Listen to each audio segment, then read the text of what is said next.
trying to get a certificate to be a peer support specialist because I can't exactly do the whole nursing thing because of my own issues. I am too high risk to be around sick people, and I can't lift patients. So I want to work with mental health side of things and help people in recovery because I am a success story with my own mental health stuff. So because anyone who has a chronic condition, a chronic physical condition has mental issues. They go together. You can't have a medical condition your whole life and not have depression or anxiety. That just doesn't work. You have both. Sorry, you're gonna have it for the rest of your life. But it's what you do with it. Like, how do you handle it? Like, do you let it take over your life and sulk about it and be sad every day because you're sick and wish you weren't sick and complain about your life? Or do you get up and you do what you gotta do to survive the day? Because that's what I do. I get up and do what I gotta do to survive the day.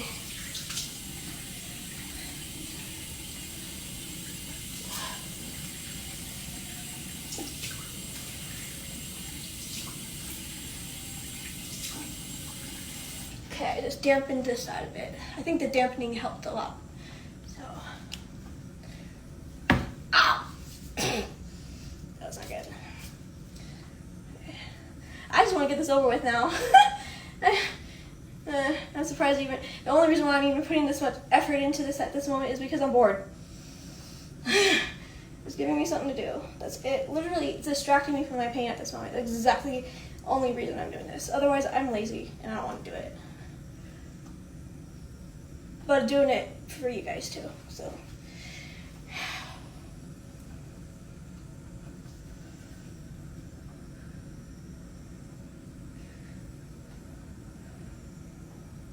And I'm looking out the window while I'm doing it. Because I'm one of those people that when I do multitask, like when I'm doing things with my hands, I gotta do things with my eyes, but not the same thing. Does that make sense? Because obviously I'm not looking at my head. I can't really see what I'm doing with my hands. But you know how when you fidget with your hands, you fidget, and then like, for example, like when you pace back and forth and you're talking on the phone, I do that a lot. I just can't just sit and talk on the phone. I have to like pace and talk on the phone at the same time. So like, because I have to have multiple like sensory input to like ground myself, if that makes sense. Yeah.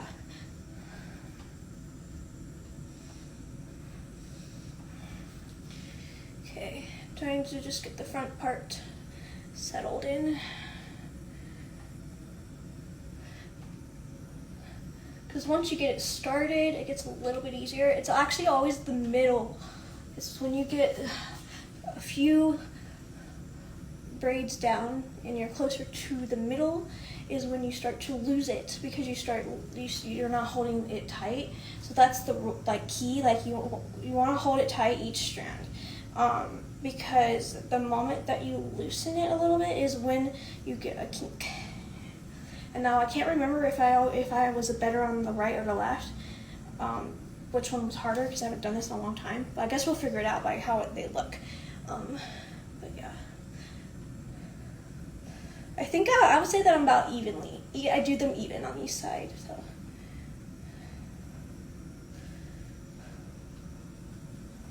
But also, you want to take your time. You don't want to do it like super fast. See how I'm taking my time to like make sure that it's not like tangled and stuff?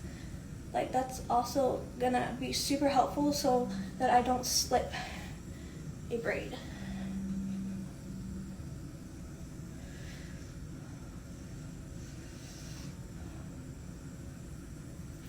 Because my hair is like split and that's why my hair is sticking together the way it is, because I need to like get a trim or just cut it like I plan to do. Okay.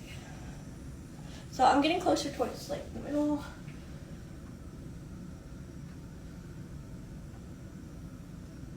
And this is the part where it starts to get kinked over here, which is where I like to put water.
So the trick here is if you have it dampened, it helps to keep it from sliding. So like if it's dry, it will just slip through like more easy, but if it's wet, it has some grip to it. So that's why I say it's like better to do it a little bit damp.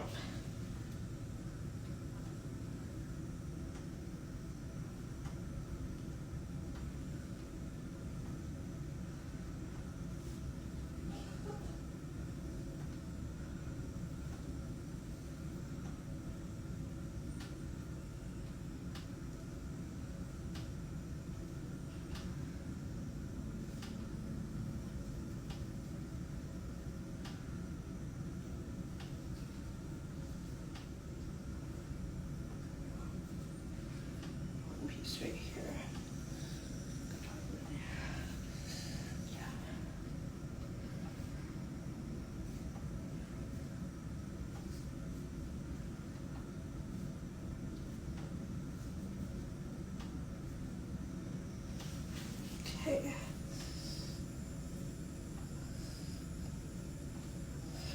Okay. Then you get more oil. More oil.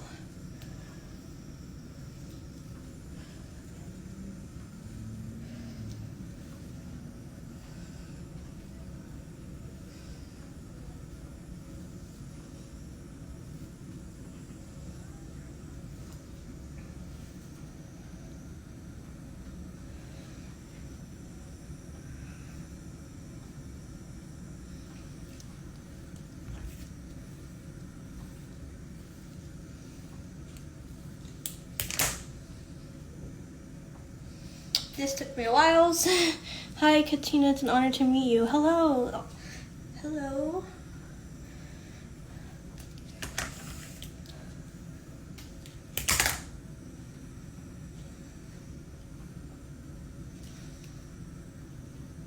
I think that, I mean, to each their own side. They have their own character. They're not twins.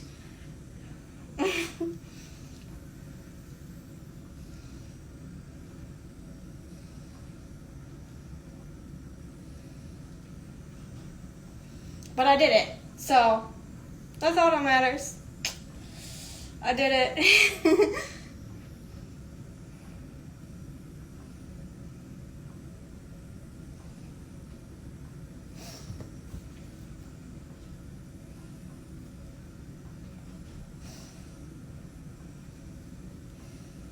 And I'm feeling stylish now.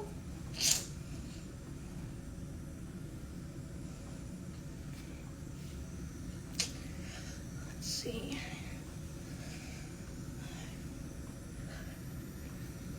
What do you guys think? I can't see the back, so you can judge.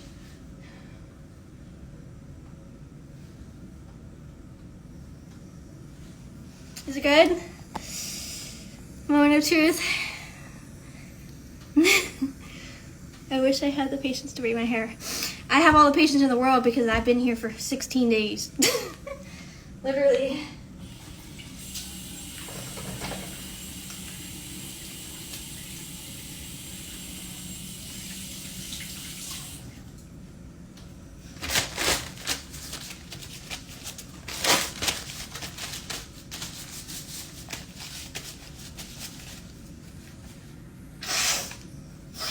Okay, so now I want to get my clips and see if I can like touch it up.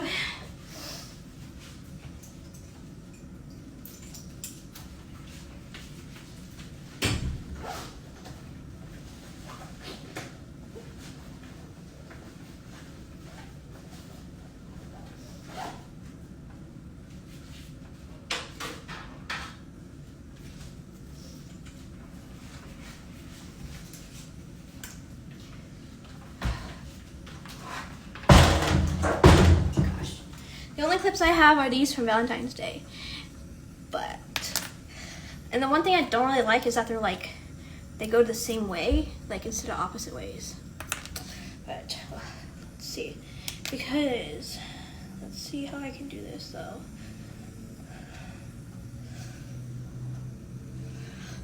because this one right here is what bothers me, and then this one is like down further, but I'm thinking that maybe I can just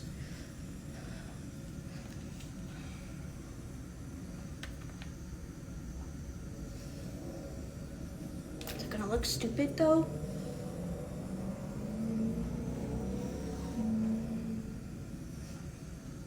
Yeah, my hands are slippery trying to do this because I had oil in my hands.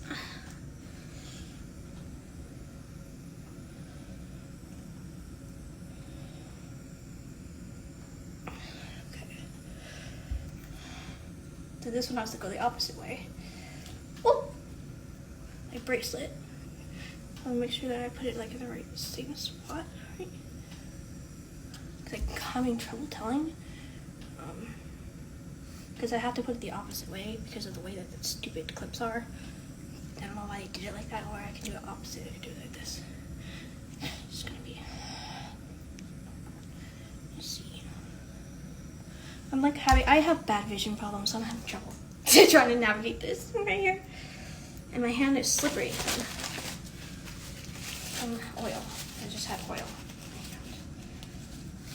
Like, let's see. Can't tell. Ah! So I'm gonna have to feel it actually, right there.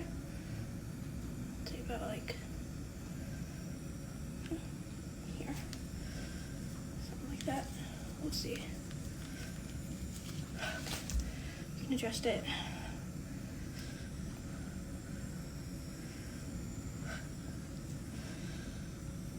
I don't know. Okay, that's as good as I can do without messing it up.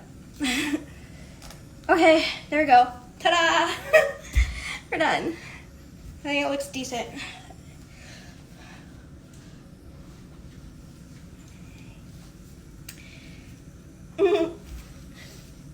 Yeah. I love it. Great job. It seems difficult to make. Yes. You know what? It took me a year to learn how to do it, but I watched YouTube videos. So I first learned how to do it on someone else. So I used to be a nanny. I used to take care of kids, a live-in nanny. So the little girl had very curly hair, and every night I would French braid her hair wet after she washed it, so that in the morning when she took it out, her hair wouldn't be all frizzy and everything.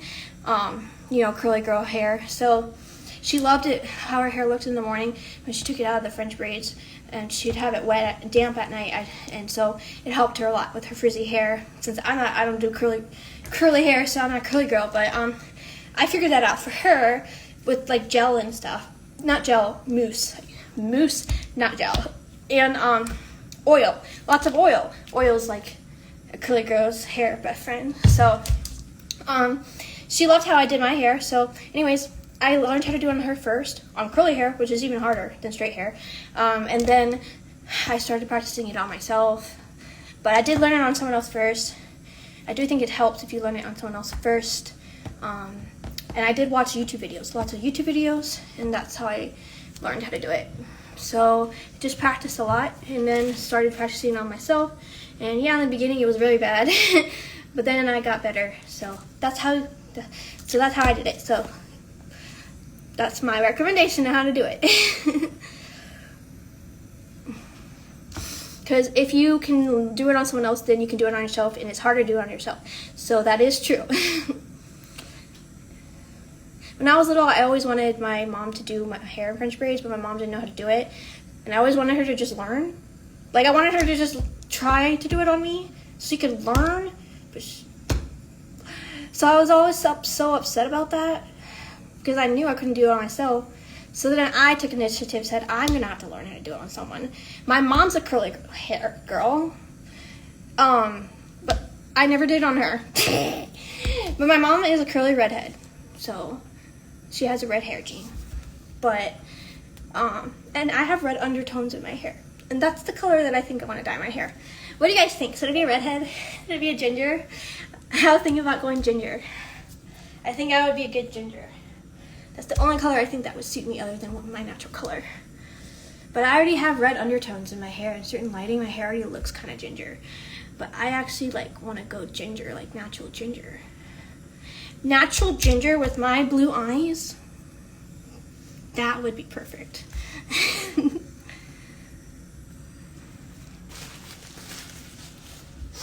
They say that gingers who have blue eyes, their eyes pop.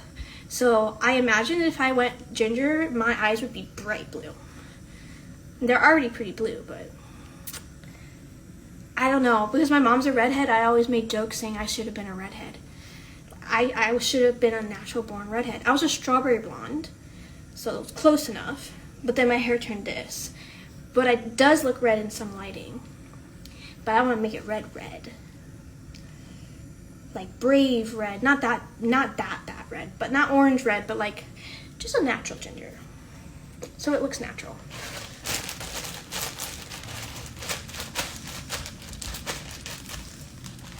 I always get jokes from people because they say, Pippi Longstocking. It's funny, I go to downtown LA and I don't know why that acquired my nickname because these braids, I used to wear braids like this all the time. And only when I was in downtown LA, like in the fashion district, get the people out there, Pippi Longstocking, and I'm like, Pippi Longstocking has red hair, by the way. You know what it is? It's because of my braces. I have leg braces, and I have to wear I have to wear knee-high socks all the time, and I tend to wear my hair in braids because it's windy there, and like with the traffic and everything, I don't like to have my hair out, so a lot of times I have braids in my hair. So I guess I can see how and I have glasses, and I usually wear glasses. I'm not wearing them right now. So I guess I can see how that I could acquire the Pippi Longstocking, but, and I'm a schoolgirl, so I always have a backpack with me. So all of those things combined, people just like randomly walking down the street, Pippi Longstocking, and I just find it hilarious because they're not calling anyone else that, just me. And I look like a little girl to them, and so a lot of people are very, very like confused when they see me. People think I'm like underage. People do not think that I'm like an adult, and they get genuinely concerned, like actually that I'm like lost my mother or something, and that I'm in need of help. It's funny. It's really funny. How would you guys feel if that happened to you? If people thought you were like underaged and genuinely got concerned and thought you needed help or something just because you look like a child and you shouldn't be out and about by yourself? It's the weirdest feeling because I'm almost 30. It's just so weird. So I don't go anywhere without Sabode because Sabode automatically makes me look like I'm not in danger.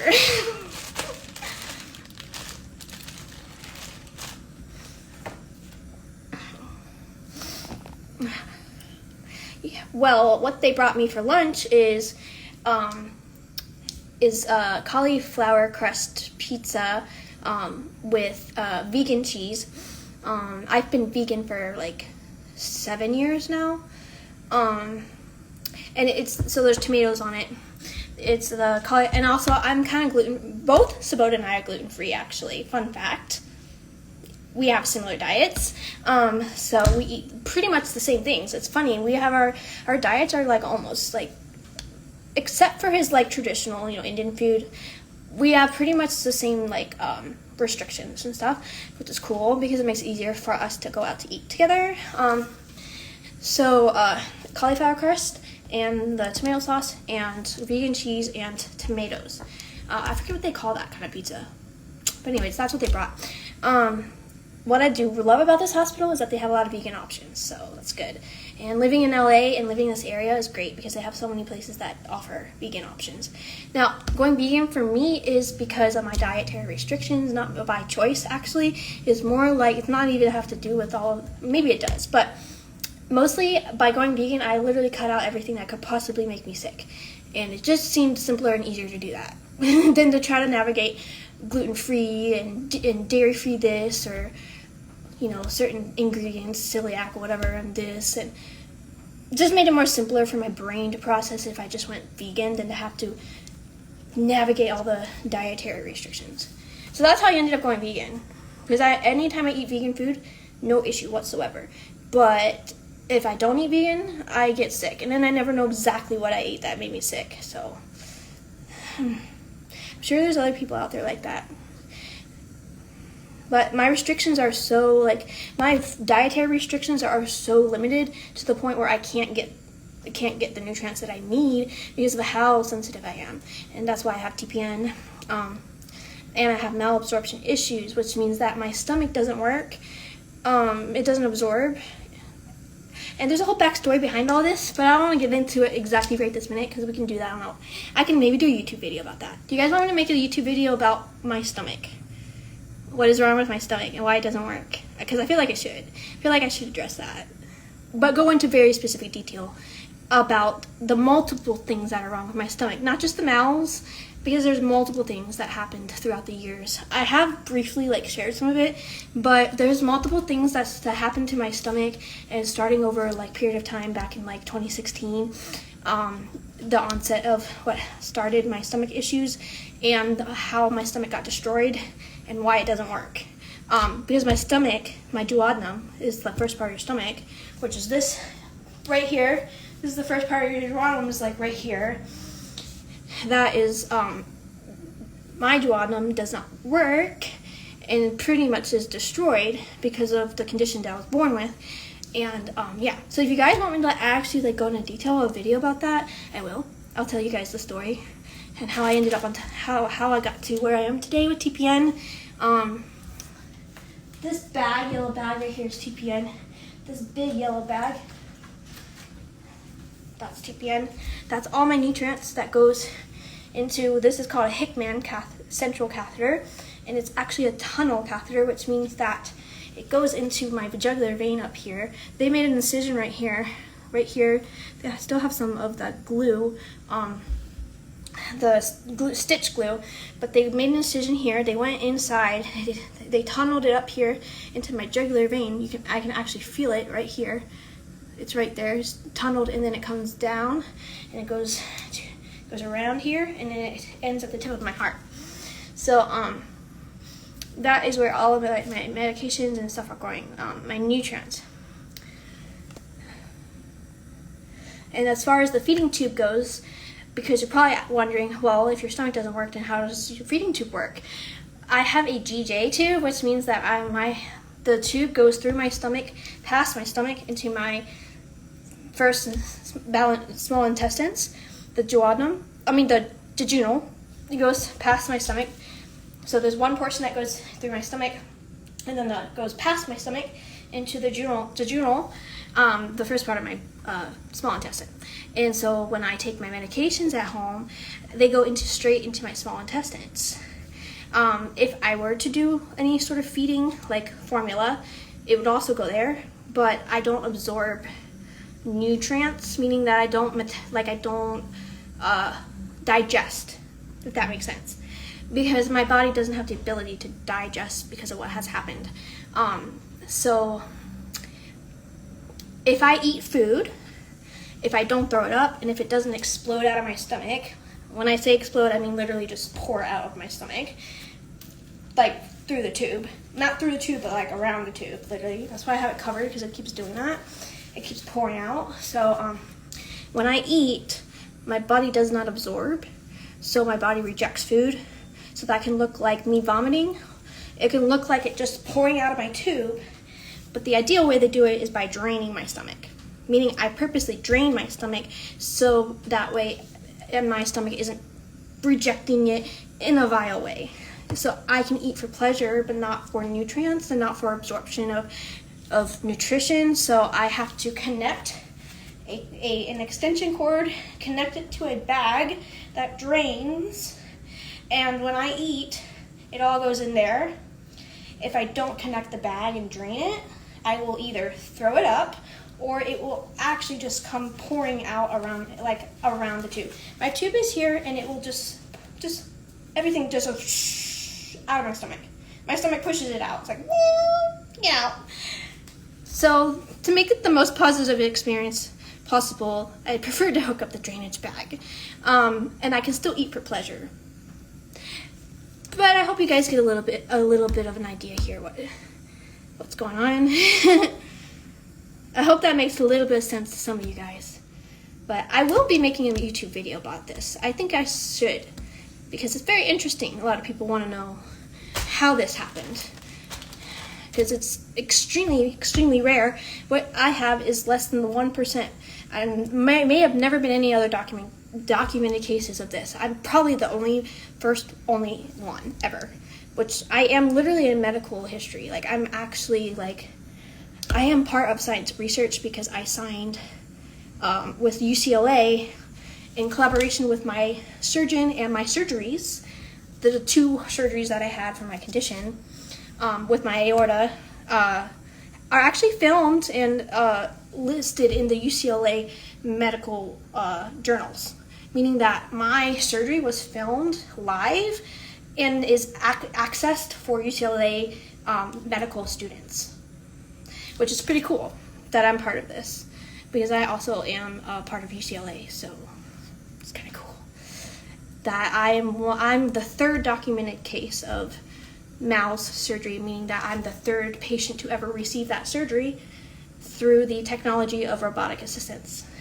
And in general, like literally in general, like the surgeon that did my surgery, I was his 3rd patient that he ever did that surgery on. So I'm the 3rd documented case in America that had this done. It's pretty cool to me. But I'm also the most complicated one too.